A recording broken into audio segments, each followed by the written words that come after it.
হরিকথা শ্রবণের অধিকারী কে এবং হরিকথা শ্রবণের অনধিকারী কে। দেখবেন শাস্ত্র বলছেন এই হরিকথায় যাদের রুচি আছে, শাস্ত্র বলছেন তাদের মতো ভাগ্যবান জগতে আর কেউ নাই।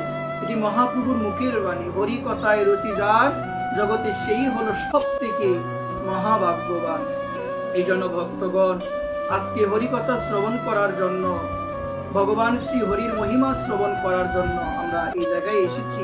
কিন্তু দেখুন, দেবাদিদেব মহাদেবের এই বাণীটি আমাদের হৃদয়ঙ্গম করা একান্ত প্রয়োজন। মা পার্বতী কি বলছেন?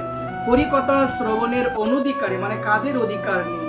তিনি বলছেন যারা হরিকথা শ্রবণ করতে গিয়ে তন্দ্রাচ্ছন্ন, মানে নিদ্রায় আচ্ছন্ন হয়ে যায়, তাদের হরিকথা শ্রবণের কোনো অধিকার নাই। অনেক সময় আমরা দেখতে পাই ভাগবত পাঠে গিয়ে আমার অনেক মা, অনেক বাবা পিছনে বসে তারা নিদ্রায় আচ্ছন্ন হয়ে যায়।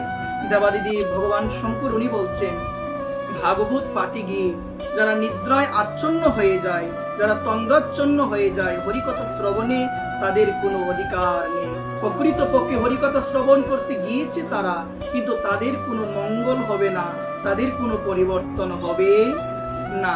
তারপরে বলছেন যারা হরিকথা শ্রবণ করতে গিয়ে আজে বাজে কথা বলে, পিছনে বসে ফিসফিস করে একজন অপরজনের সঙ্গে আজে বাজে কথা বলে, বরং তাদের এই জায়গায় এসেতে কোনো লাভ হচ্ছেই না, বরং তাদের হরিকথা শ্রবণে তাদের অন্যদেরও ব্যাঘাত ঘটাচ্ছে এবং নিজ পাপগুলোকে সঞ্চয় করছে। এই